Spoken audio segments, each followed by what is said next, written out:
Coast to Coast, episode 6. Welcome back every week. Kevin Bunk, Gabe Zoda coming to you from BTO Media talking hoops. Last night, Gabe, Knicks beat the Timberwolves. Long-awaited matchup since the blockbuster trade a month before the season. DiVincenzo, Randall versus Cat.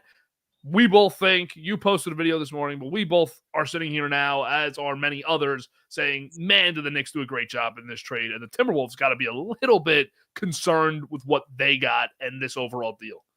I think we knew that for the past couple of weeks, maybe even the past month at this point, that Karl-Anthony Towns trade was won by the Knicks. But you had so many people still on the fence, especially after the preseason game that both of these teams played. You had Dante chirping the sidelines. And even in the beginning of last night's game, you had some people holding their reservations. And when Julius Randle was scoring the first 13 points of the game for the Timberwolves, everyone was like, oh man, this is the guy you lost. I was almost expecting to see all these tweets start flooding in from Chris Mano, our old pal. And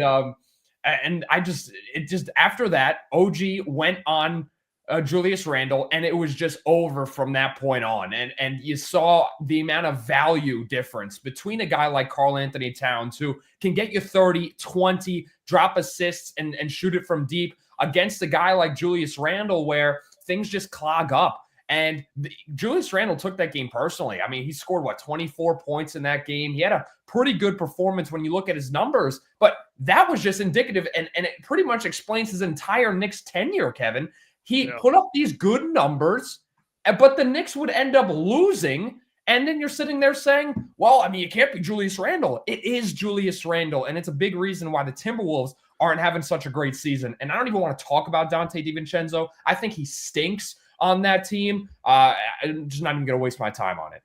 Yeah, the thing with Dante is Mike Merlo and I talk a lot on Burrows about the back of your baseball card, right? And a lot of guys who just have this 1 year that puts them into a very valuable category of second, third options. But if you look at the long list of seasons that they have, that's really not indicative of the player they are. And I think last year with Dante, the Knicks had a lot of injuries that forced him into a starting role, and he started buzzing. The year before, he was pretty good too. He's a pretty good player the year before he got to the Knicks. But you had a player who just caught fire, who had a great situation surrounding him. I think that the coaching staff was perfect for him. Obviously, the comfort with the personnel on the team was perfect for him. And now it's like these two guys have thrown a real wrench in the chemistry of the Timberwolves, because in the case of Randall, we see at every stop in his career where, he's been a better player than he's gotten credit for, but he's not a winning piece in your offense, especially offensively. He's not a winning piece, and he's not a winning piece overall on your team. But DiVincenzo has no interest in being there. And that's what I see watching, is he's not a great NBA player to begin with. He's a good role player. Truly, what is he, Gabe? Like a good 7-8 man on a top 6 team? Yeah. And he doesn't want to be there at all. You see that last night, especially on the bench. It reminded me of when Bridges used to be on the Nets, but that was even a different situation. Like, DiVincenzo has absolutely no desire to be playing on the Timberwolves. No, and I don't blame him. This is a team in the Timberwolves where you go from playing in Madison Square Garden and the whole fan base is on your side. We even talked about this, but the whole fan base was behind Dante, right? The big ragu. It was this whole thing, and people were even starting to get Dante DiVincenzo jerseys, and everything was looking great for Dante. And then he had the postseason that he had, and everyone was like, wow, he's given us such great moments. You can't leave, and you can't give this guy away now. And the Timberwolves said, well, we're not trading you Cat unless we get Dante. And it really stung the fan base. And the fan base was really hard stuck on that game winner against Philadelphia and some of the old Villanova Knicks kind of memories that they had. And you have this situation where now you're in Minnesota. The fan base isn't behind you like they were. And let's just be honest, the market stinks. The team isn't all that fantastic.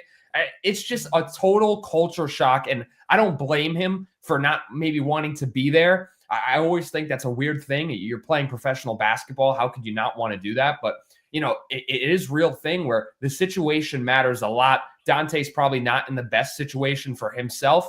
It's a shame because, once again, and I don't want to just rag on the guy.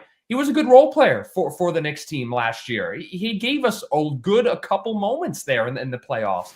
But I can't sit here and say, man, I wish I had Dante back. I had people I had people commenting on my post saying, oh, we need Dante back. We need Dante. You want a guy shooting 32% from three? I'm okay. Look, he gave us some great moments, but his time's passed.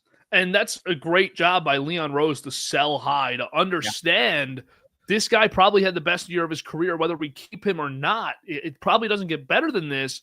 And Karl Anthony Towns, you have to imagine that when that trade went down, Leon Rose obviously sits down with Tom Thibodeau, who is as involved as any head coach in the league, I think, in decision-making, besides like Popovich, who is just running the whole show. But there's a level of decision-making that Thibs has that most coaches don't get. Like, he has like the perceived LeBron level of decision-making with the Knicks, He calls the shots, Thibs, and he actually does. And you have to imagine that conversation went with a sit-down. Leon Rose sits him down and says, hey, I can make this move right now, but do you think Towns is really worth it? There's the obvious concerns coming into it. Do you think Towns is really the guy that we're willing to give up a 20-point per game starter, 20-plus point per game starter, and a good 10-point per game plus role player? And Dib said yes. And Towns is having the best year of his career right now. And last night, you see it with that 30, 20, and 5 of 5 stat from three. First player ever to have that stat line. And he's the first player to average the points rebound numbers that he's averaging since Moses Malone in, I think, 1983. So this is a guy that's having an historic season. And on the other side of it, for the Timberwolves, their fans have an emotional attachment to this guy because he was the number one pick face of the team that elevated them from being horrible. It took some time, but now they were in the conference final last year, and then they just get rid of him right away. Very odd situation, I think, emotionally for a Timberwolves fan. Yeah. And now you watch that game last night, and it felt like the final ribbon on top of the trade that says, yeah, the Knicks did a great job here. And it proved to me why Julius Randle was never going to be the winning player that the Knicks needed him to be. Because at the end of that game, before that game, he wasn't talking about the game and like the emotions, the obvious emotions, the storyline. He kind of avoided it. And then once the game started, he was taking it all by himself and really made it a personal vendetta against the Knicks, right? When he dropped those 13 points, he was screaming over at the Knicks bench, starting to get really hot, right? And then after that, when he goes cold and the rest of the game goes the way it goes, he's nowhere to be found after the game. Dante DiVincenzo on the flip side, at least he was hugging the old teammates, saying hi. Julius Randle, he just stormed away. And that's reminiscent of what he used to do on the Knicks. Remember when he wouldn't talk in post games? He wouldn't do any of this other stuff. And that's when I started really calling him soft. People want to call Cat soft. I call Julius Randle soft. And I think that's the biggest thing. People have this perceived notion about Julius Randle that he was the tough guy. No, he never was mentally there. Look, it's just the way it is and the way it was. And with Julius Randle on the Knicks, it just was never going to be that guy that mentally and really brought that toughness that he was kind of panned out to be. You're watching a Knicks team too now that, yeah, they had their nights of ISO frustration. We can't ignore their inconsistencies. Today, we're not going to go too much into it. We went into it a lot last week. I don't think the conversation changed much on a week-to-week basis, but you see the ball movement. You see, especially now with Bridges playing well, which we'll talk about in a minute, but you see the ball movement. Brunson's moving the ball better than he ever has. Towns is a great passer. Hart moves the ball. Anunoby moves the ball. He's got great off-ball movement and spacing. And Bridges, same deal. And with Randle, you watch on the other side in Minnesota, and the ball stopping, the momentum killing possessions that there's no tempo with him at all. There is no pace to your offense. And when you have the personnel on the Timberwolves that you do, specifically Anthony Edwards, you can't just be ball stopping beyond the arc the whole time, running the shot clock down 15, 16 seconds, and then with 6-7 seconds left, trying to make a move to the basket. You're not that player, and he did that so often, and it was so frustrating. And then you see a great reminder of his body language on the missed three that turns into the Bridges transition bucket because he doesn't get back on defense. And these were all the things that remind you of why Julius Randle was not the winning player that the Knicks needed. why making this trade was just a 10 out of 10 no-brainer. The only thing you could possibly question that Leon Rose has done, really as Knicks general manager, is the acquisition of Bridges. And to this point, I still think it's uncertain. And 6 first-round picks seems like a high number. I don't think it is in the NBA anymore. But that's the only thing you could really question. And Leon Rose hit this one out of the park again too, man.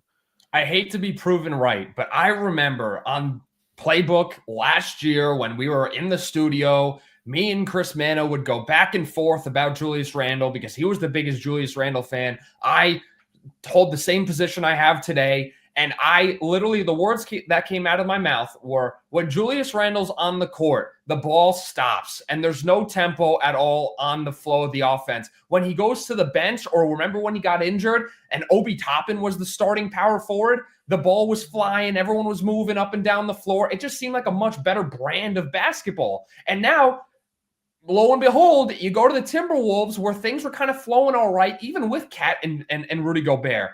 Now, it's just not the way that it used to be on that team. The ball stops with Julius Randle. It's the exact same thing, and it's just the type of player that Julius Randle is. But once again, for the Knicks, you're coming back. You get Karl-Anthony Towns. And, Kevin, this kind of transitions to our next topic here. This is a guy that is a real MVP candidate. And last week on NBA.com, he was top 5 in the NBA ladder. This week, he's dropped down to 6. On ESPN, he's dropped down to 7 after being 5th.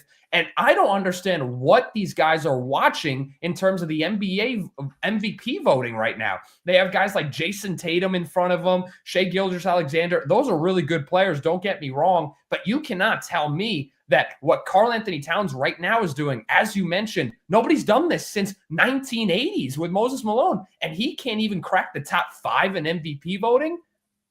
Yeah, the guys ahead of him that I just think are not able to be put ahead of him right now. I don't think you can put Luka there because of the games played to this point. He had that stretch of games missed, and the Mavs played really well. I don't think you can put Luka ahead of him. Luka, by the end of the year, absolutely could end up winning the award, but I wouldn't put him ahead, but I wouldn't put Tatum ahead either. I mean, if you factor in Tatum, is he a better basketball player than Karl-Anthony Towns? Yeah, he probably is. You know, I don't think we're going to be able to dispute that. And I love Jason Tatum, but you can't.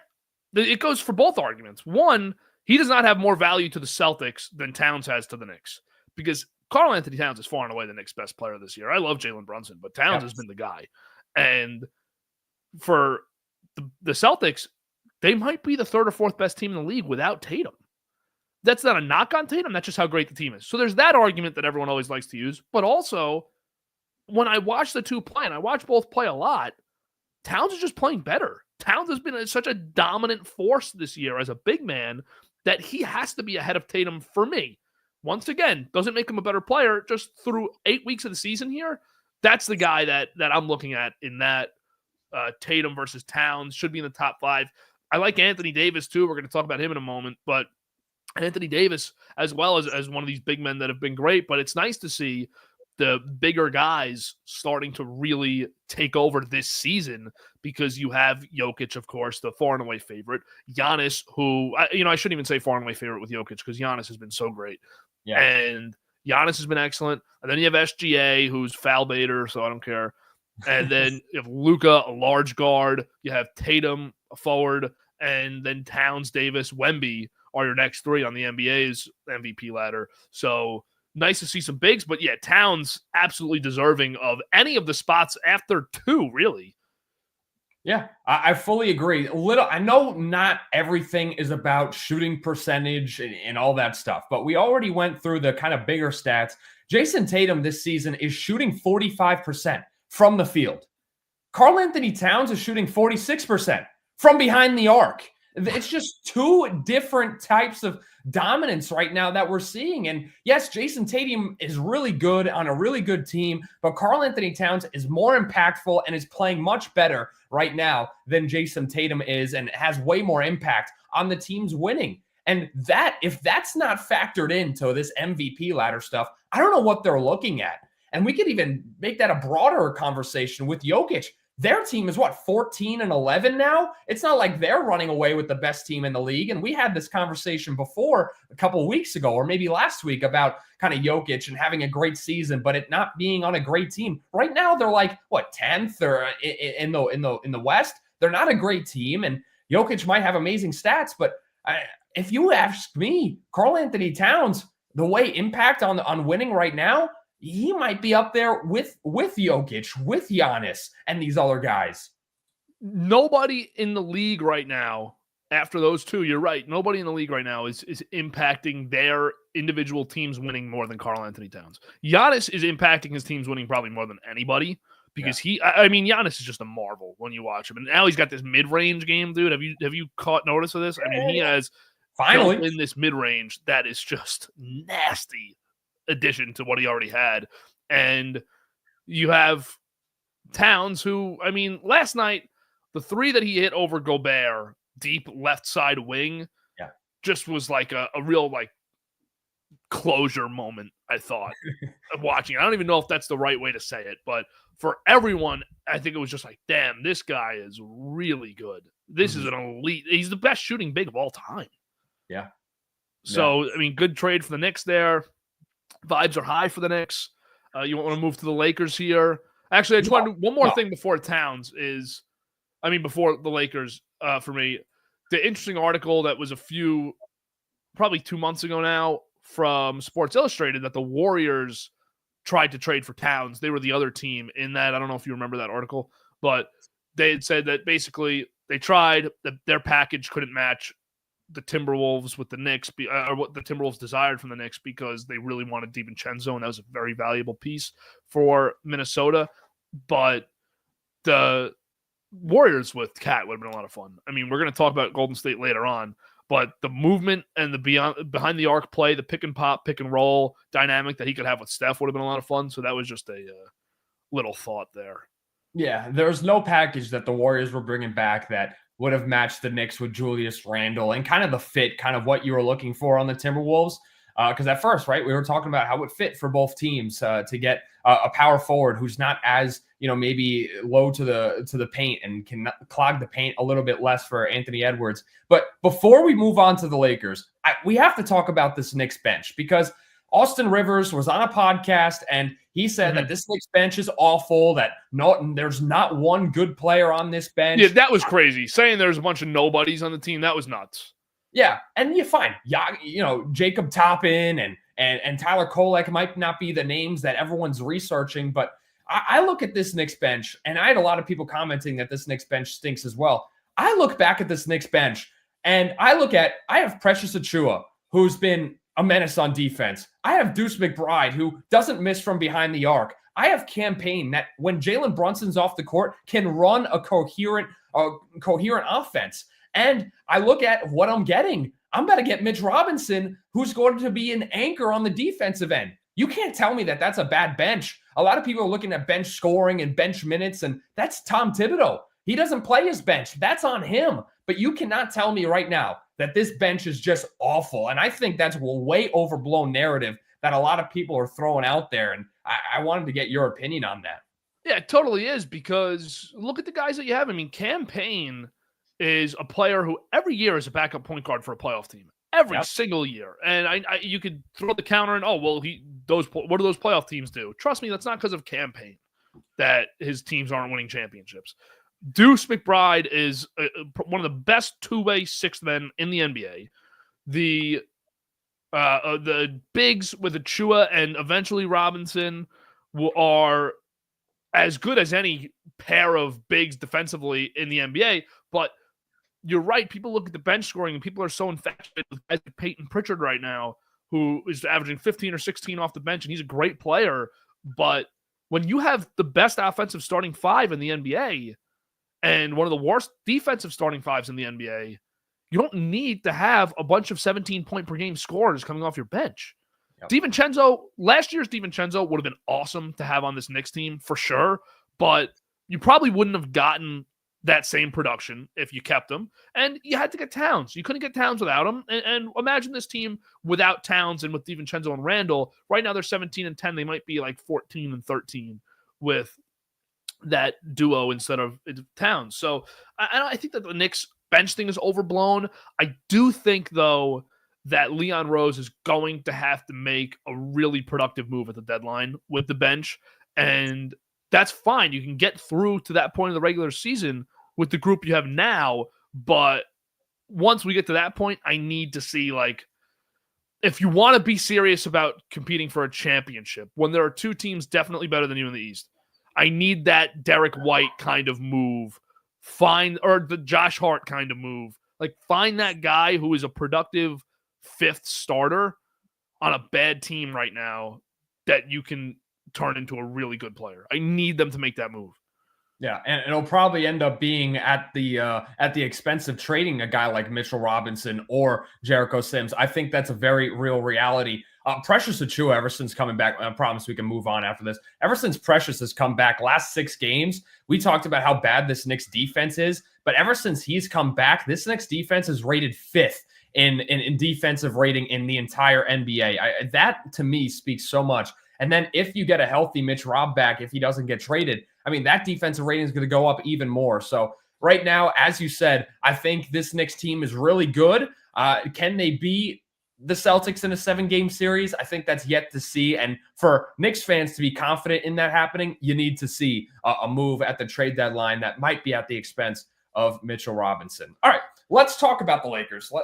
Let's get on with it. This probably won't take too long, but because the Lakers, they're one of those teams where in the last 4 games, you look at, they're 3-1 the last 4 games, and you might think I should be ecstatic about that. But look at their numbers over those last 4 games.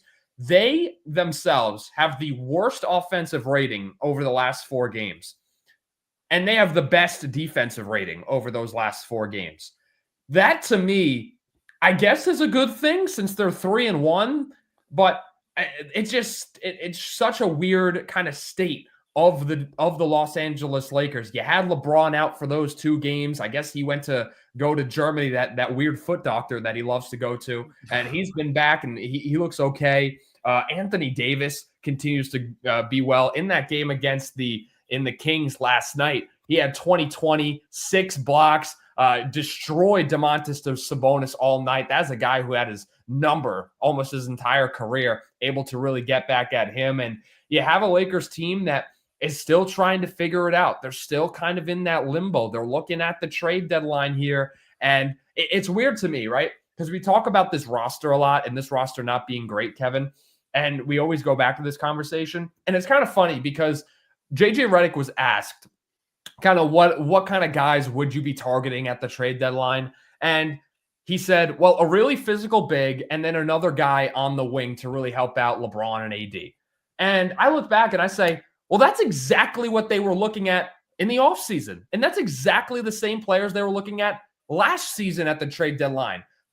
And once again, it goes back to this Rob Pelinka thing. How can you have the same exact roster and just expect it to be different when you end up having the same exact needs year in after year out? To me, it's just so confusing how this roster could be this way when you have obvious deficiencies that need to be fixed and you just ignore them and expect things to change. Yeah, it's getting incompetent as far as not even team building, but just improving your team.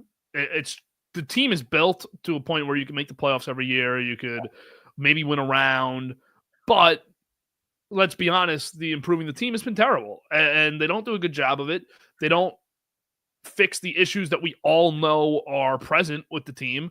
And I mean, every single week we do this, and I look through the roster and I look through the last couple game stats before we came on just to see, like, are any of these bench guys actually taking the role? I know that we see it a little bit coming along now, but yeah, you're right. I mean, they've been lacking that extra wing. And listen, they haven't been lacking a wing like a 7th man, 8th man wing. They've been lacking a legitimate contributing defensive wing who can knock down the 3 ball. That is what they've been lacking now for 3 years. So where is it? When's it going to come? And in what form is it going to come? And then how much do you have to sacrifice at this point? Pelinka is in a position where I know you want to win now with LeBron, and I think that should be the ultimate priority, is win while you still have LeBron and AD going.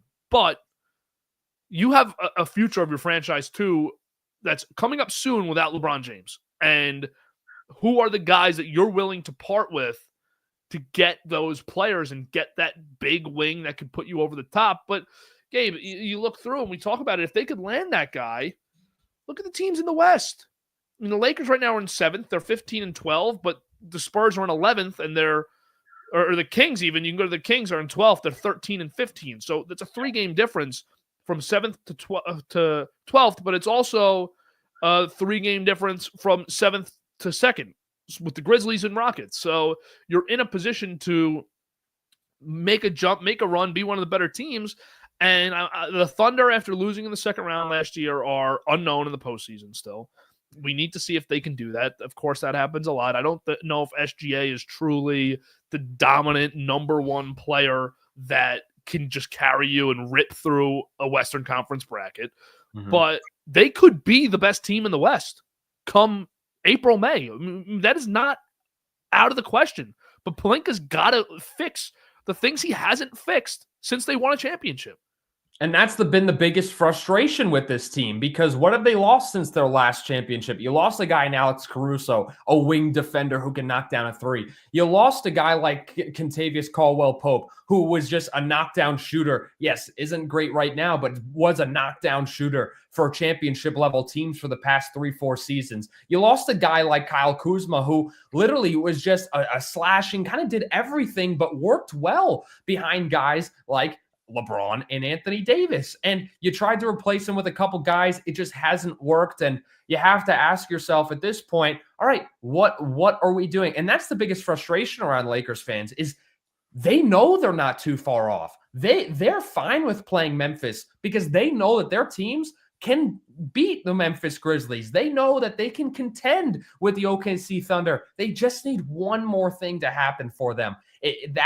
That's where the Lakers fan base is at, and that's where the frustration really boils over to that point that we're at right now. You look at a guy that I really love to talk about. I know we're all doom and gloom about the Lakers, but I really look at a guy like Max Christie, a guy at Michigan State, now I think his second or third year in the league, and he has really developed into a guy that he started the last couple of games, and he's looked really good in that kind of intermediate role on the wing. Always a defensive guy, but knocking down the three-pointer at a pretty high clip right now. I believe it's over 40%. And he's getting a steal a game. He's averaging close to 10 points per game over the last couple of nights. This is a guy that if you continue to pour minutes into, he's showing that effort that you saw from an Alex Caruso in years past. He's showing the ability to make a difference in a game. And you need to give those guys more opportunities because those are the guys that ultimately they're not going to, be the reason why, you blow out a team, but in those 1 to 2 to 3 point games, they'll make the steal that makes all the difference in a playoff game. And they'll be a big reason why you end up winning a game that maybe you shouldn't have. And that's on JJ Redick to notice that. I think he's been doing that a little bit more, and that's why Max Christie's in the spot that he's in. But that's a guy that I look at. If we're looking at the biggest positives right now in those role players, he's one of the biggest guys that I really look at and say, man, this guy can really make a difference later on.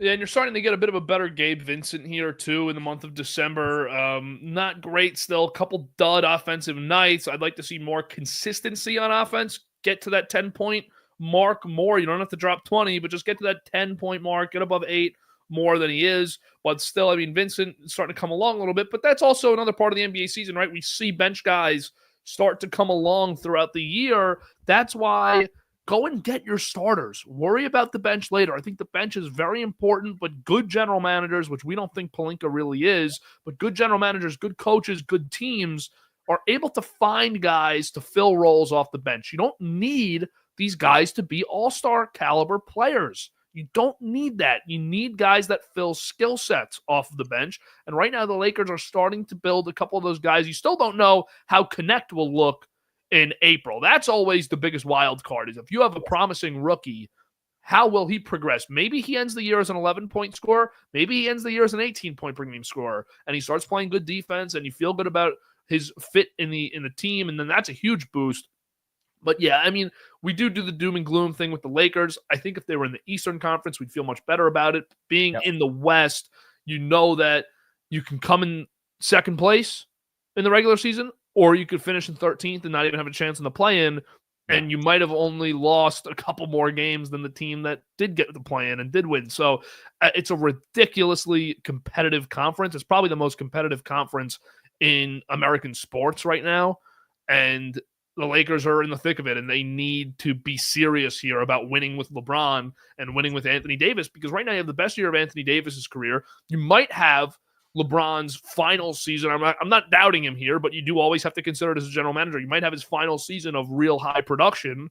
Yep. So go do it, because once you get to that postseason, LeBron's going to try and is going to kick it into a different gear, because he doesn't know how many chances he has left. And if you have a team that could win, if you can get a top 5 seed in the West, I think the Lakers got a great shot. But you got to have a strong deadline, and you got to be comfortable getting rid of some of your future assets here at this deadline, because Pelinka cannot continue to stall and get conservative with his additions and try and get too creative. Go get a guy that you know is a stud. Go do it. Find who's that crappy team in the Eastern Conference, or even one of the bottom feeders of the West.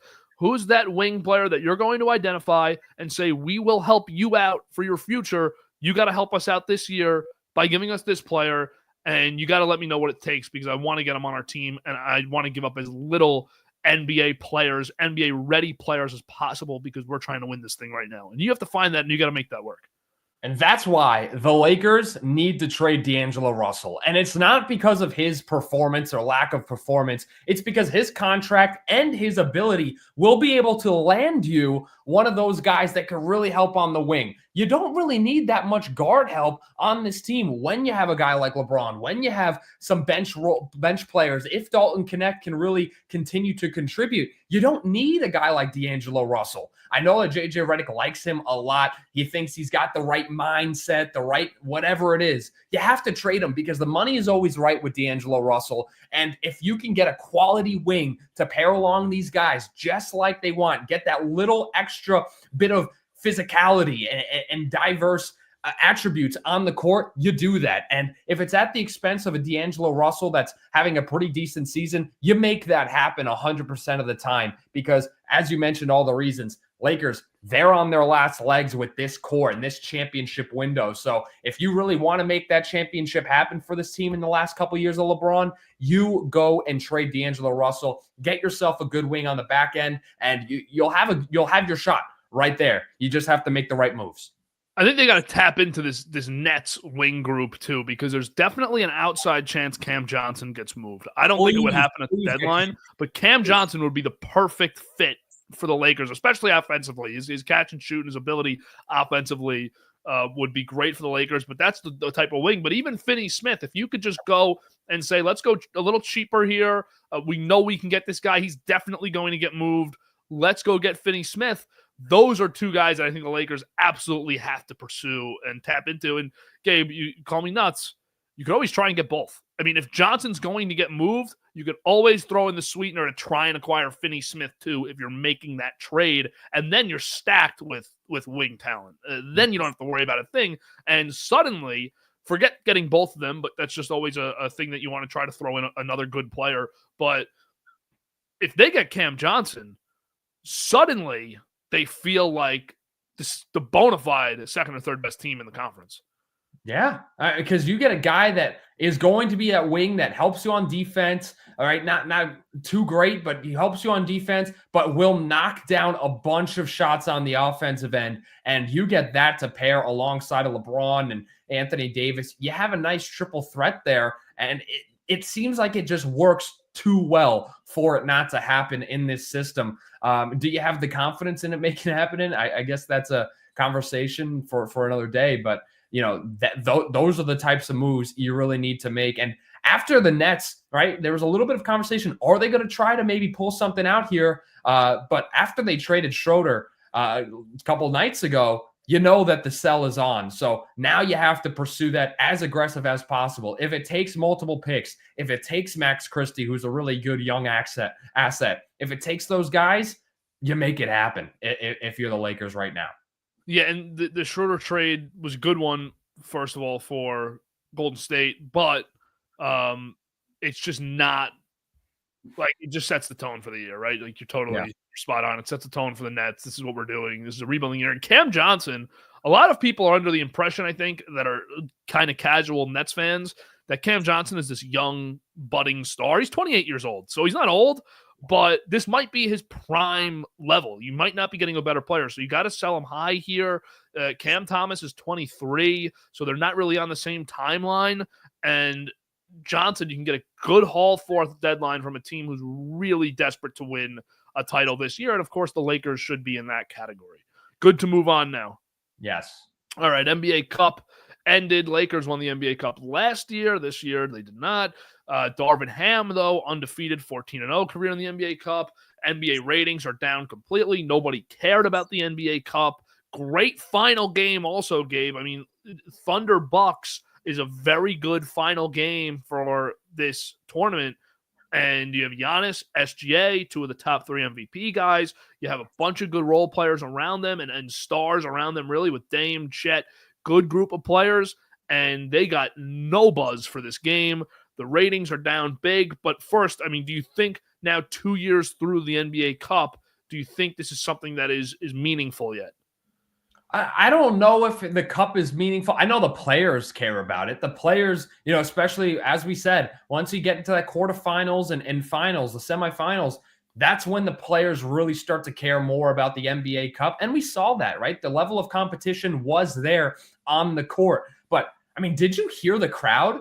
I mean, honestly, you couldn't hear the crowd in Las Vegas. There was no crowd. There was no real buzz. There were people sitting in the stands, but they just felt like they were just there more than they were actually enjoying the game. In the post-game celebration, nobody was getting hype. It just felt like we were back in 2021 when the stadiums were half full again because of the lack of noise coming in from the arena. And that, to me, speaks volumes. And maybe it is the cup. I don't know. I've always kind of been a fan of this idea because it makes this part of the season a little bit more exciting, gives guys like us something else to talk about on these shows. But it just feels like nobody cares about basketball anymore. And it's sad to me, and it's sad to, once again, guys like us who love to talk about the sport, because you have such a good game, 2 of the top 3 MVP guys, and nobody could care less. And Kevin, it talks to, we talked about it a couple weeks ago, and we talked about maybe the foul baiting being a really big reason, but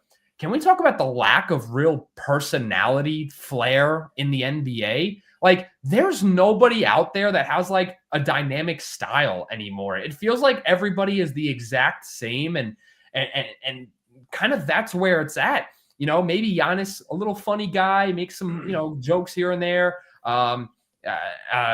I don't really know anybody else because everybody else just seems like the same kind of player in a different body right now. There's nobody that we can latch onto and be like, this is the guy that I want to ride or die with. That's young, right? And maybe, yes, Ant Edwards a little bit there, but you don't get that feeling from Wemby. You don't get that feeling from any of these other guys like Shea. And it's sad to watch because we grew up watching basketball and we remember all the matchups, like whether it was like the Pacers and the Knicks, right? And whether it's the 90s, we didn't really watch it, or whether it was the Heat against the Pacers, right? With Lance Stevenson, LeBron going back and forth and how cool that was. Or just other teams. There was real competition. It felt like there was something to battle for. Now it just doesn't. And people don't have that same personality that was once made the NBA great. Yeah, I was talking about this on the bunker on Tuesday, I think, or Wednesday. And I came to a couple different ideas about ratings. First of all, ratings, if you don't know, I know you know, but if you're listening, you don't know, ratings are down 50%, roughly 50%. They're, I think, 48 since 2014, which was the NBA peak. This is the second most significant drop in 30 years. And I think it's an interesting comparison to the 2 points. The other point was Jordan's Wizard years and those final years of Jordan. They dropped 50%. Now we're in the final years of LeBron. They're dropping 50%. LeBron legitimately, literally correlated to the rise of viewership in the NBA 20 years ago. Wemby and the Spurs do not do that. They will not do that. I don't know who will. I don't think it's a single player problem. I think 2 things. There's too many teams, and you can hear me go more in depth on all this on the bunker, but I said there's too many teams because, Gabe, let's be honest, let's go through the standings. There's 30 teams in the NBA. There's about 12, 14 fan bases that are already convinced that they are not winning anything this year. Yeah. So there's too many teams to divide all these stars up. I mean, how many stars actually impact the game right now? 6, 7 players in the league truly impacting dominant winning, maybe a little more, maybe 10, 11. But I also think there's just too many places to watch the games. I think streaming is starting to become a problem. I look at the Thunder Celtics game in 3 weeks. It's the first time the two teams play. Two best teams in the league. Two most star-studded, loaded, whatever you want to call it. Yeah. Those are the two teams right now, Thunder and Celtics. They play on, I think it's January 5th. It's a Sunday. It's a 3 o'clock game or a 1 o'clock game. And if you're not local, you have to watch it on NBA League Pass. That's terrible marketing to put it on NBA League Pass if you want to watch nationally. It's not on TNT. It's not on ESPN. And I'm thinking 10 years ago, I said it on the bunker. I was trying to find a comparison and without using LeBron. I was like, okay, if 10 years ago, the Thunder were playing, and then I was thinking, who's like a Celtics kind of team in 2014? Pacers. Just throw out Pacers. Hibbert, Paul George are like excited about watching the players play. And if the Thunder and Pacers in 2014 were playing each other during the day on a Sunday, I wouldn't have watched football that afternoon. Yeah. And now, even if the Thunder and Celtics were on regular TV, I probably wouldn't watch it. I'd flip to it, check the score a few times. If it was a close game late, I'd turn it on. Mm-hmm. But you know what I would have done on a Sunday afternoon to watch Paul George versus Kevin Durant in 2014? Yeah. I mean, that was what it was all about. Yeah. Bro, so, I'm like, you say that and it just brings me back. And it's not just nostalgia. It's not like we're just like living in this world where like, oh, we yearn for the olden days. No, it was verifiably different, the vibe in those days, because it just felt as if, especially those days, it felt as if those teams just were going to give it everything they had. And it felt like they were going to dive on the court and get bloody if they had to. And because there was a real competition level there. Now it just doesn't feel like the competition is there, even though we both agree, Kevin, the league in terms of the average player is better than it was even 10 years ago, 15 years ago, right? But how is that possible where the league and the players in that league on average are better, verifiably, right? You look at just their skill sets, but the competition and will to win and all this other stuff that we talk about isn't there. How in the world is the All-Star game, right? A collection of all the best players in the league now seen as like around the players. Oh, I don't want to get hurt. Oh, it's just for fun. What happened to when, Kobe Bryant and Allen Iverson were duking it out, right? In the All-Star game. What happened when Kobe Bryant took it personally in his last All-Star game and said, you know what? I'm going to guard LeBron one-on-one, right? What happened to that? Nobody wants to have that competition anymore. And maybe it's just a culture of the life that we live in society, but it's a big problem that the fact that you can't even get the collection of the best players in the league, verifiably, you cannot get them to want to compete against each other in a basketball game. That to me is a huge problem. And I don't even know if there's a solution to it, right? Everyone's bringing in, oh, you could do this for the All-Star game. You could do this for the All-Star game. You could do this for competition. You could lower the amount of teams. What is that going to do when the players don't want to play the game? It's I don't know, man. It's a really big problem in the NBA culture sphere. I don't know what the solution is. It is, and everyone, like all the players are friends now. It's a really, and I'm not saying that they weren't 50 years ago. I truly don't believe like everyone in the Jordan era hated each other. But the teams that played every year in the playoffs, I think did. I think there was that genuine distaste for the other team and just an all-time desire to beat the opponent or not, just to even not lose to the opponent because you hated them so much.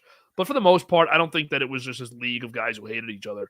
But now, like the Knicks lose that series to the Pacers, and like Halliburton and Brunson are hanging out at WWE in the summer. And I'm not going to try to sound like a total boomer talking about it, but it's just you're right. There's like a competitive lack from what we used to see. And 2014, Paul George versus Kevin Durant on national TV, they would have been playing like it was game 7 of the finals. I mean, they Yes. played hard and they played to win and to have bragging rights just for that day, to say they were better that day. And that meant a lot. I mean, even like Harden on the Rockets 10 years ago, like those were huge games when you got Harden versus Curry in 2015 or 16 on ESPN. Or how about like the Westbrook versus the Warriors KD return game was nuts. We just don't have that stuff in basketball anymore at all. It just isn't in pro basketball. And that's why you're right. Like, I don't see a solution to the problem, because survey the people who stopped watching, right? I don't know what the numbers would be, but survey the people who stopped watching 10 years ago, who stopped watching in the last decade. Would a wider 3-point line really get them to turn the game back on? Would mid-range jumpers really get them to turn the game back on? I don't think that's what it is. I think for a lot of viewers, it's the fact that their teams suck for years on end. I mean, NBA teams, it's not like football, or a lot of times you see it in hockey where like a team sucks for a year or two, but then they're really good again the year after. It's not that quick turnaround. These teams are in bad shape. I mean, look at the Pistons, dude. The Pelicans, they're in bad shape for 8, 9, 10 years. It happened with the Lakers before LeBron. It happened with the Knicks before Randall and Brunson. This is just how it is. And I think fans get turned off to their own team.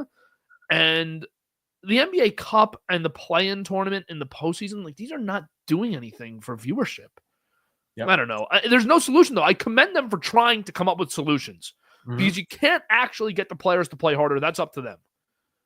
But I don't know. I was thinking the other day, I used to watch like Victor Oladipo and get pumped. Yeah. When he was on the Pacers. I was like, this guy's next. Yeah. No, he was next for that year. And they were a 7 or 8 seed. They were an 8 seed. They played the Cavs round 1. Remember that game 1 was insane? Yeah. And there was like a goaltend at the end of the game or something. I don't even remember, but I can tell you, it should have been a goaltend, but LeBron blocked the shit out of Victor Oladipo at the end of the game. Right? It was Oladipo. He took a layup to win, and it was a goaltend.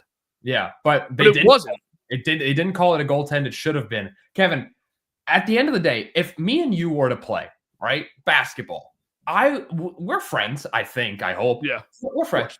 I want to destroy you in the game of basketball, right? We get on the court. You want to destroy me. I want to destroy you. And if you ask me who's a better player, I'm going to say me, and I'll prove it on the court, and you'll do the exact same for yourself, right?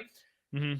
If you ask, I don't know, the NBA players, or not even NBA, but I watch basketball, like kids play basketball, not in a weird way, but I watch the younger generation play basketball with their friends, and they don't want to beat each other anymore. It's the weirdest mentality and culture change. And, you know, part of it as well is there's a less of this alliance to your team, right? There's less of that feeling of that I have my team because of things like social media and the fact that me as a guy in New York, I'm like, oh yeah, I'm a big LeBron guy. And a lot of kids these days are like, oh, I'm a big Ja Morant. I love Curry. Your alliance is all over the place, right? You don't have this core. I'm from New York, so I got my orange and blue skies. There's none of that anymore, and it's just this kind of wide range of kind of, oh well, I like everybody. I want everybody to win, and that is a core societal thing. And you know, once again, there's nothing we can do about that, and it feels like that's really only exclusive to the game of basketball, the way that it kind of is, that anybody can pick up a basketball and play. You don't see that in baseball. It's much more territorial in baseball. You don't see that as much in football. Even with, you know, Patrick Mahomes taking over the world, you know, people are still like, damn, this is my team. Broncos country is still very much a thing, right? You know, Steelers, they still going to wave their terror towels all around. But basketball, it's in a spot right now that it's really dangerous, right? It's in a dangerous societal spot where we have to really take a step back and kind of reevaluate how we value the game and our teams and how it's marketed. Because obviously the way it's going right now, Kevin, I mean, you spewed out the numbers. It doesn't look good.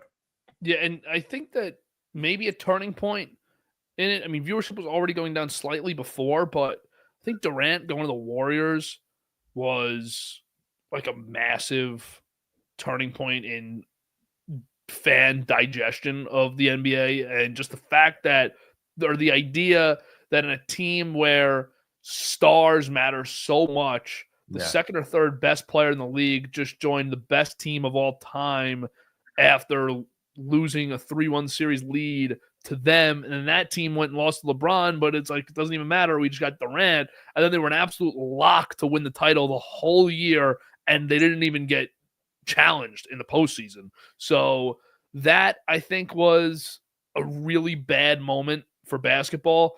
But listen, that was a decision that Durant made. I would not have vetoed that. I don't think it's fair to veto that. Like, that's how the league works. Most guys don't do that. But if he stayed at OKC, I wonder how different things could have been viewership-wise and just in league success. Like, does Curry ever win another title? I mean, they probably wouldn't have won a few years ago, yeah, but it's just, it would have changed so much, because then the Thunder would have remained players. They would have kept Westbrook. They would have kept building that team.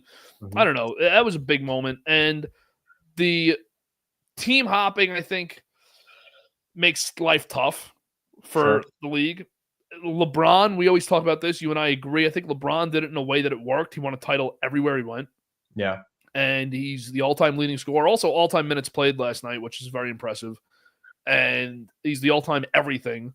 And so it's fine. It is what it is. And the Cavs sucked so bad when he was there the first time. Yeah. He needed to get out of there. That was fine. But I don't know. And like that Heat team, too. Excuse my rant here, but that Heat team, too, they were challenged. You know, that the Spurs beat them. The Mavs beat them. Yeah. They were challenged by really good teams. The Warriors weren't at all for 2 years. Yep. And that really hurt the league. I mean, they played 2 finals against the greatest player ever, and they lost 1 game. Yep. So that was... Yeah. I mean, Kevin, remember 2016, right? Everyone looks at 2016 as like this like massive aura year, right? Kobe Bryant's last year, the slam dunk contest, Aaron Gordon, Zach LaVine felt like the best one we've ever seen. You had obviously LeBron winning back 3-1. You had all the rivalries and all that stuff. And we felt as fans of that time, even though we were much younger, that, wow, does it get better than this, right? Can it get better than this? And then that move happens, and you start to see that culture change. And ever since then, it's been this slight decline. Even remember that 2017 Christmas game, right, with the Cavs against the Warriors, where it was like in a crazy game. That game as well, that was back and forth. Kyrie wins it on a turnaround game-winning basket. That was an incredible game as well. And, you know, it gave a lot of Cavs fans, you know, thinking, wow, we could, you know, maybe we could take these guys in a series. And then that series happens in the finals and they get destroyed. And I feel like that point was when everyone realized, you know what, you know, we thought we were going to get there, but now it's just over because nobody's beating this team. This is the best built team ever. And I can say that with my chest. And then 2018 sweep. And I guess 2019 injuries let, you know, Toronto win the most meaningless championship that I've seen. And then COVID happens, right? So we're out of fans in arena. So we don't have that fan experience anymore. And then now we're slowly building back, right? So many things I guess we could point to. To me, it's a shame the way that that is. We could point to once again so many things, and I don't know. I wish I can come on here. I wish I can make a clip and be like, "This is how you change and bring back basketball." But I don't think there's a way you could do it. I really don't think it. And I know this is an impossible solution, but I think if you got rid of 4 teams, it would make the league a lot more palatable and interesting, because I'll give you 2 in each conference. Get the Hornets out of the league. Get the Wizards out of the league. And then in the West, and you can get more. You go 3 in the East. You can go Hornets, Wizards, Nets for me, because I don't think the fan bases there are giving you anything ratings-wise, profit-wise. The Hornets are taking PS5s away from kids. That was crazy. I forgot about that. And then in the West, get rid of the Pelicans, get rid of the Trailblazers, and get rid of the Kings, or get rid of. I mean, Phoenix is all right now, but like get rid of these teams because you just imagine taking the good players and the great players from those squads that get no viewership anyways, that have been bad for so long, and pooling them in a draft to the whole league. How much better the teams would be. There's too many teams for the amount of stars in the league. Yeah. But you can't go to 6 owners and say, hey, we're getting rid of your team. We're buying you out. You just can't do that. Yeah. That's an impossibility. Yeah. I mean, it's a good idea. I appreciate, good effort, good idea. Yeah, that's all I got. That's all that I got. All right. It's the best option at this point. Yeah. Curry sucked last night. Bad loss for the Warriors. Overreact to it. Say that Curry's cooked or what? I mean, how are we feeling after this 2-point performance? You had Draymond Donut. Well, once again, it shows that LeBron's record is the most impossible record to break with the 10-plus point game record. The fact that this guy has literally had, what is it now, like 18 years of this record every single night. It's like 1,500 something games where every night he's going to get 10. And you could bet it every single night. And I wonder, imagine how much money if you just bet LeBron over 9.5 points every single night for how much money you'd be able to make. And it goes to show just, how impossible that record is.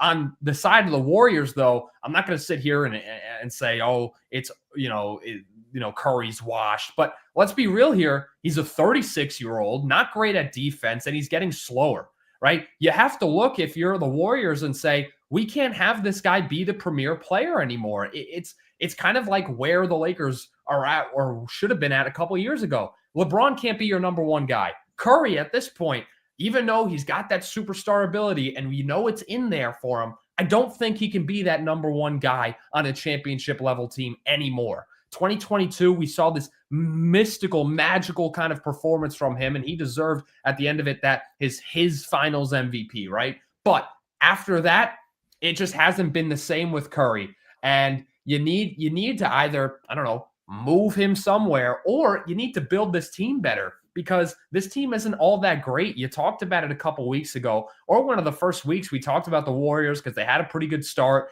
and you're like, is this sustainable? And I was like, well, if Buddy Hield does this, if Aaron Wiggins does this, or Andrew Wiggins does this, if this and that, and if Draymond Green.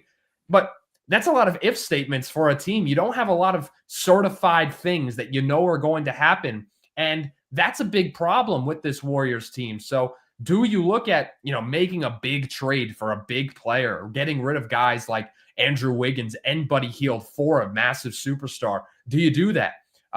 That's something that gets floated around, it seems like, every week, because the Warriors need to either, one, move on from Curry, very unlikely from happening, or two, get somebody with Curry and pair him with Curry that is going to push him back into a role to where he can dominate, but the other guy, is going to dominate as well. I think that's just where the Warriors are at right now with their team. And it didn't take me last night to see it, but last night should kind of be that reminder, or that's time where you kind of look back and say, let's get real about the Warriors right now. We had a 5-game losing streak end of last month, beginning of this month. And now their last 3 games, just abysmal losses. You lose 91-90 to the Rockets. That's kind of becoming a Rockets signature win. Yeah. Like the low scoring under 100-point wins that are close games. Last 2 games, though, 143 points allowed against the Mavericks, and then 144 allowed against Memphis. And at least against Dallas, you scored 133. Last night, they lose by, 51 points? That's just terrible. And yes. The Dallas game's rough. At home, you give up 143. I mean, that's like inexplicable. But yeah, I'd worry a little bit. That was in regulation too. It didn't even go to overtime. Mm-hmm. I'd worry here though about Golden State, because once again, we said it a million times on this show, but a month ago you're looking at Golden State and you're saying, wow, man, they're top 3 team in the West right now. You feel good about where they are. They're giving themselves a nice cushion. No, they didn't, because you can't get a cushion in the West. Now they're in 10th before Christmas, and you're like, what the hell is happening? And now you want to get into too early to tell type of reactions, they don't feel like a playoff team in the West right now. No. I don't think that they would make it. If I had to bet right now, I don't think they'd make it because you have OKC, Memphis, Houston, Dallas, LA Clippers, Denver Nuggets are the top 6. They're all better. Mm-hmm. And then you have the Lakers, who I think will end up being better the whole year. Minnesota, who should go on a run at some point. And right now they're ahead of Golden State, tied in the record, actually. Phoenix tied in record as well. Another team that should just go on a run at some point because of their talent. Yeah. And then San Antonio and Sacramento can keep pace with Golden State the way that the teams are currently constructed. So I'd worry about Golden State a little bit. But Curry, he's going to have a disadvantage, I think, going into this older age because he has the ankle issues his whole career anyways. He has made a living on running all over the floor, getting open off ball, and great off the dribble shot creating.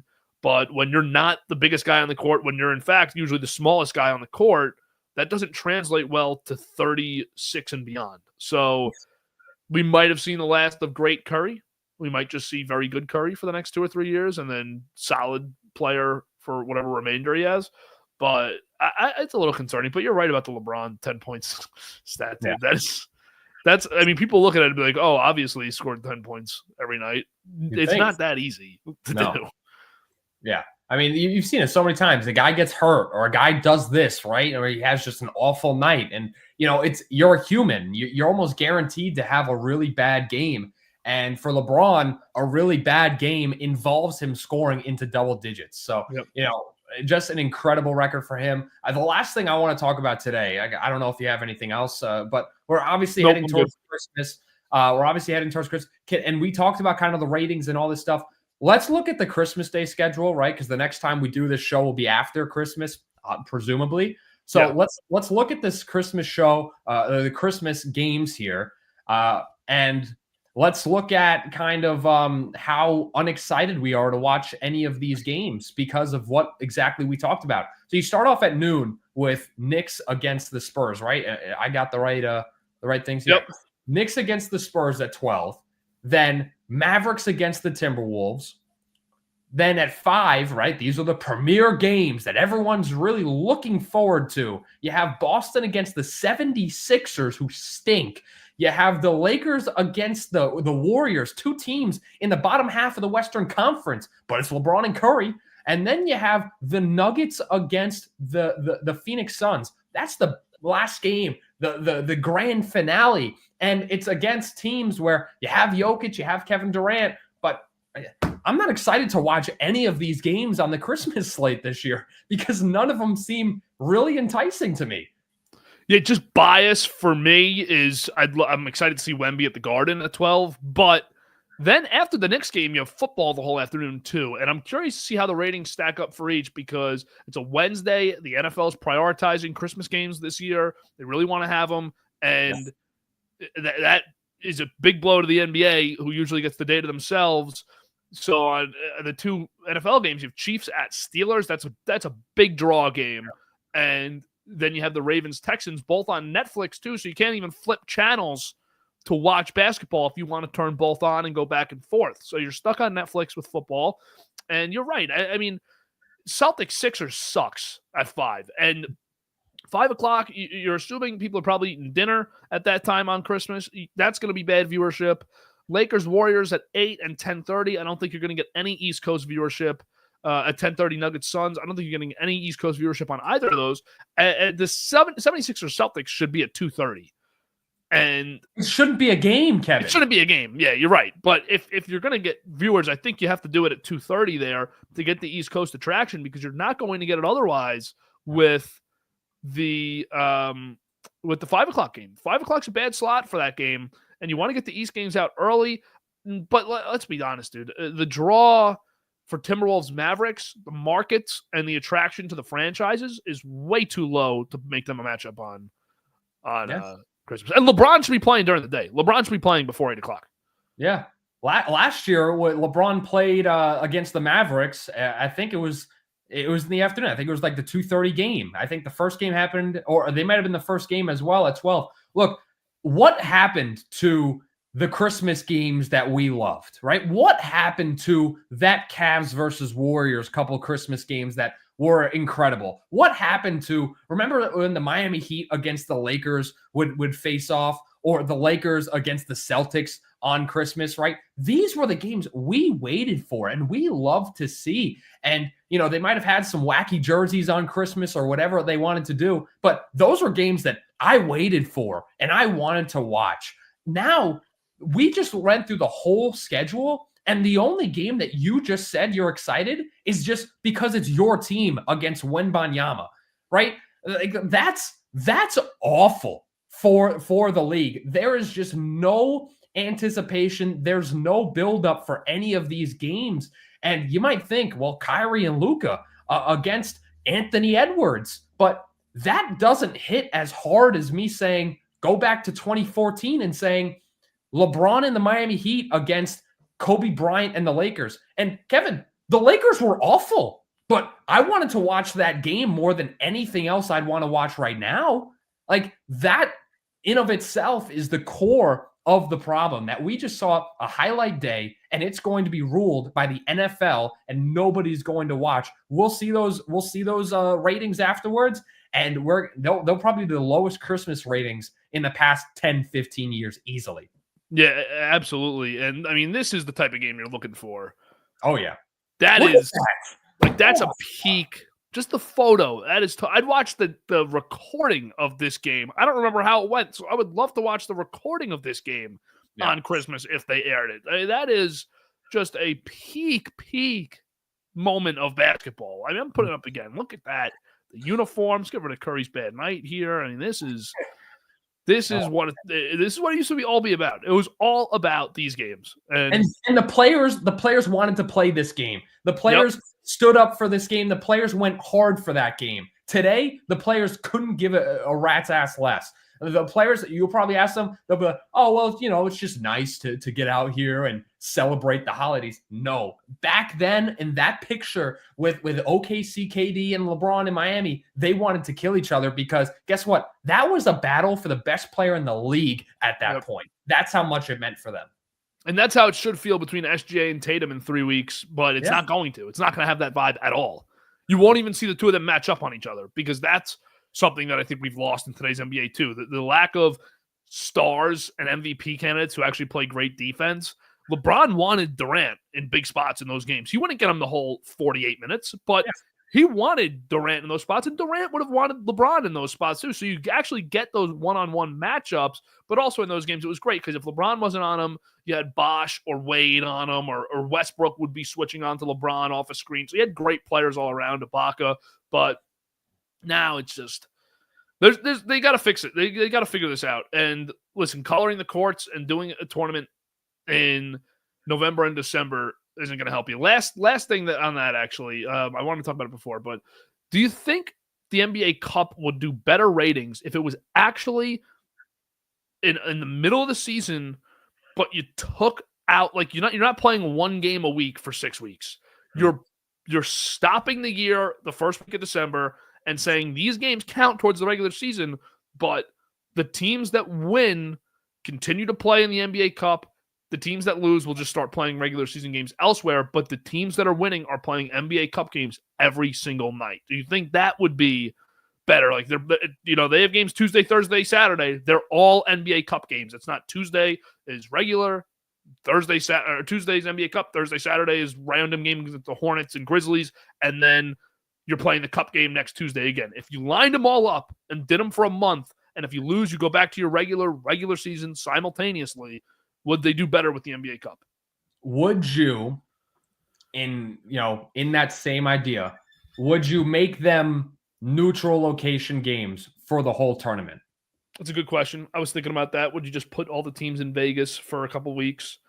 Bring them to Vegas, bring them to Orlando, and you have it a month long where you start off with, all these teams, or you do this, you make some incentives, right? Incentives to playing other times, make it the top 16 teams in the league get to play. Nobody else plays. If you're not a top 16 team, if you're not a top 8 team in the West or top 8 team in the East, you don't play in the NBA Cup. make it some reward or make it shorter. Make it a top 4 team in each league, right? Make it an 8-team bracket. You bring all those top 8 teams, you bring them to a central location, right? Orlando, Vegas, you choose the spot. Bring all those fan bases together. And for 2 weeks or 1 week, you have a tournament where these 8 teams battle it out against each other, and then you get one final game to end off the month or the week or however long that takes in your scheduling. After that, they go back to their regular season games, and everything happens. That's how you make it a little bit more fun and make it feel a little bit more meaningful, because right now you have all the teams playing, right? Nobody wants to watch a game in which the Orlando Magic are playing the Brooklyn Nets in a cup game. That doesn't add meaning to the games. But if it was a top seed in the East or top seed in the West, or maybe you make an incentive from last year into this year, then you qualify, kind of like how the Champions League does it, where you have to be a top 4 team in your league to make it to the next year's championship league. Maybe you do something like that. Make some more incentives to wanting to qualify for the tournament first, because then you could be like, well, my team qualified for the cup. That means we're a good team, right? And then from there, you can whittle it out. It could be the battle of best teams. And then you can have something a little bit more meaningful. I think that strategy is the best for the NBA Cup. Yeah, I agree with that. I think that would be a way better idea because, listen, they're a good team. The Hawks aren't drawing in those games, and if they were the best team in the conference and they had to get in, they would draw. But they're not as outside of the top 5 team in the conference. Also, Nick Wright. Did you see Nick Wright's take about the NBA Cup? You know Nick Wright from Fox. I do. I didn't. I don't think I've watched Nick Wright in 5 years. Yeah, well, none of us like to. None of us voluntarily watch Nick Wright, but it came across my timeline, and Nick Wright was saying passionately. I don't know if it was like a clickbait set up by him, but he said, now that LeBron and Giannis have won the NBA Cups, it is going to become a required title on your resume. If you don't have one, it's going to be a detriment. Like, are we really going to look at Curry's career in 8 years and say, dude, he didn't win an NBA Cup? Are you kidding me? I think an NBA Cup is like making it to the All-Star game after like your 10th time. That's how much I feel like it yeah, or like this year when Clay Holmes made it to the All-Star game in baseball. Like, you just it's like a got like selected. A couple other guys couldn't go. Yeah, exactly. That to me is an absurd claim that you need to win an NBA Cup to do it, because once again, the way it's set up, it doesn't make it so you feel like you need to win it, right? There's no need to 500,000. I mean, Josh Hart said he was going to blow it on a watch. They asked J.R. Smith. He said, yeah, that 500K would be gone that night if he won it. There's no, that's not a real incentive for NBA players to really go hard. Maybe like, it's incentive. It's an incentive. It's an incentive for Huck Porty and Matt Ryan to come out and really ball, but they're not playing. Yeah, they're not touching the court. So how do you incentivize the top players to make this important? Like, the only way to do that is them doing it themselves, right? Mentally. Yep. And as we detailed the past 40 minutes, they don't have that. I hate doing this because they're athletes. The way that they got to the NBA is having this aggressive mindset. The way that they got to where they are in life, they're making so much more money than us because they dedicated their life to this, right? And their God-gifted talents to do that. So they have the will to win. They have the competitive spirit. They have all these things. But it seems like when they got to the NBA, or the way the NBA is set up, or whatever it is, maybe they're making too much money to begin with. They don't seem like they have that competitive drive to compete against each other. That's the problem here. Yeah. I think that you're spot on, and it's that you see the competitive drive late in the postseason, so you know they have it, you know it's in them. You see it come out when, you know, in the really the last 3 rounds of the playoffs. I think the first round's a little, in a lot of the matchups, is a little bit too straightforward, too easy for some teams, but yeah, you're right. I think it's a good note to end it on today. A sad one for sure. A Because sad one, definitely. I mean, I talk all the time with Merlot about, we did the boroughs, and it's the first year for us is Yankees and Mets are two of the four best teams in the league. Like, that's what we were focusing on, and the vibes were so high, and it felt like a good year for baseball. And here it's the total opposite because it's not a good year for basketball. It's a year of basketball where they're losing popularity, not just in professional, but college is down in ratings. I mean, so the sport is losing popularity. How do you get people back to watching it? It's a mystery. And there's a couple ways that we think would work, but you really can't do. Maybe that's our goal, Kevin. By the end of the season, we come up with a cohesive and coherent plan, fully fledged, of how to make the NBA more fun. Because I can come up here and be this energetic goofball that I am, right, on the show every single week, and be this loud guy that's saying all these takes and having fun on basketball conversations. But we got to find something to make the NBA more fun.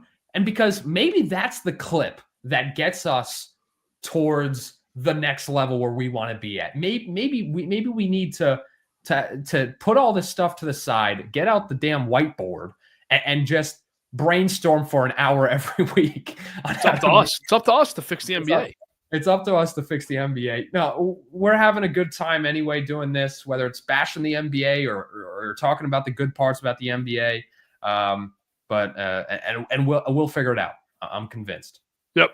All right. Well, we'll wrap it there. Merry Christmas. Happy holidays. We'll be back after. I don't know if we'll be back next week or the week after next, but we'll see. We'll keep you posted. Thanks for watching and enjoy the holidays. Be safe. Be well. Best to your families.